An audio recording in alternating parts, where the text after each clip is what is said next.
ముందుగా బాండీ పెట్టుకొని అందులో ఆయిల్ వేసుకొని ఆనియన్స్ కట్ చేసిన ఆనియన్స్ వేసుకొని దూరగా వచ్చేంత వరకు వేయించుకోవాలి.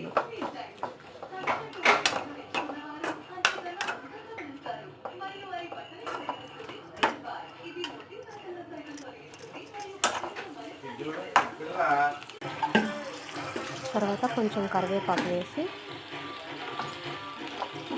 కరివేపాకు వేగేంత వరకు వేయించుకోవాలి. అలా గోల్డెన్ బ్రౌన్ కలర్కి వచ్చిన తర్వాత చికెన్ లివర్ వేసేసి చికెన్ లివర్ వేసుకోవాలి బాండీలో.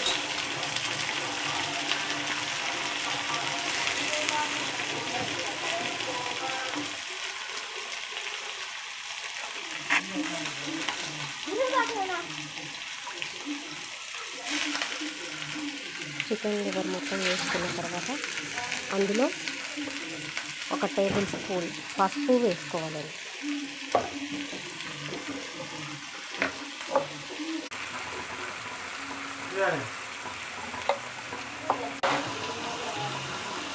తర్వాత తగినంత ఉప్పు వేసుకోవాలి.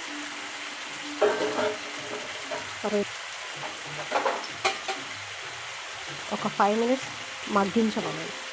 సిమ్లో ఉంచేసి దాన్ని ఫ్రై చేసుకోవాలి. ఇది మొత్తం ఉడికేంత వరకు ఫ్రై చేసుకోవాలి.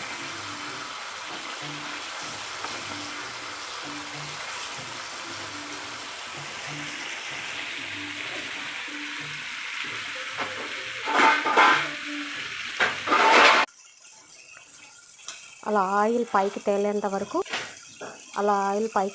వరకు ఉడికించుకుంటే ముక్క ఉడికినట్లు. తర్వాత ఒక 2 స్పూన్స్ అల్లం వెల్లుల్లి పేస్ట్ వేసి బాగా కలియపెట్టుకోవాలి.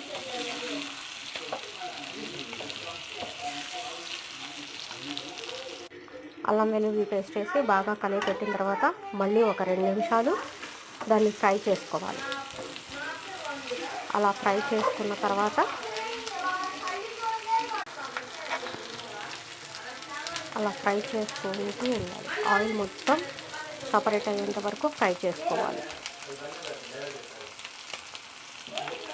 అలా ఆయిల్ మొత్తం సపరేట్ అయిన తర్వాత అందులో దానికి తగినంత కారం వేసుకొని మళ్ళీ మొత్తం కలియపెట్టుకోవాలి. అలా కలియపెట్టిన తర్వాత 1 స్పూన్ ధనియాల పొడి వేసి మళ్ళీ కలియపెట్టుకోవాలి.